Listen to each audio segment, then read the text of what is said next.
विधियों के अनुसार आपकी पूजा और भक्ति करते हैं। हे अर्जुन, पूजा मन की साधना होती है और मन की साधना का विधि से क्या लेना देना। ये विधियां तो बनाने वालों ने बना दी हैं। मैं उन विधियों द्वारा पूजा करने वालों की पूजा भी स्वीकार कर लेता हूं, परंतु मैं ये नहीं देखता कि मेरा भक्त विधि अनुसार पूजा कर रहा है या नहीं।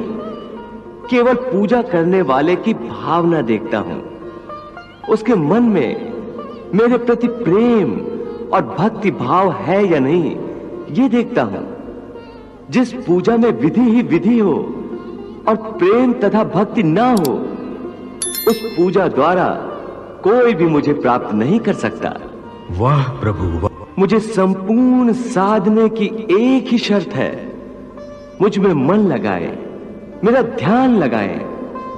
इस संबंध में एक विचार और है।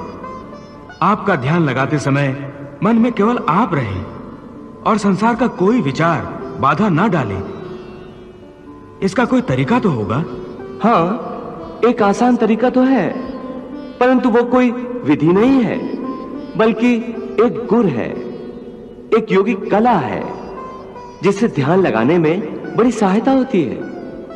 वो आसान तरीका, वो योगिक कला क्या है मधुसूदन? सुनो अर्जुन, संसार के झमेलों से बचने के लिए मनुष्य एकांत में बैठकर मन को प्रभु के ध्यान में लगाए, क्योंकि एकांत में मनुष्य अपने भीतर झांक सकता है। परंतु ध्यान लगाने के लिए अपने अंतर में झांकने की क्या आवश्यकता है? हे अर्जुन, तुम भूल रहे हो कि परमात्मा का अंश अर्थात आत्मा मनुष्य के भीतर ही वास करती है। इसी आत्मा से संपर्क ही प्रभु से मिलन का पहला चरण है।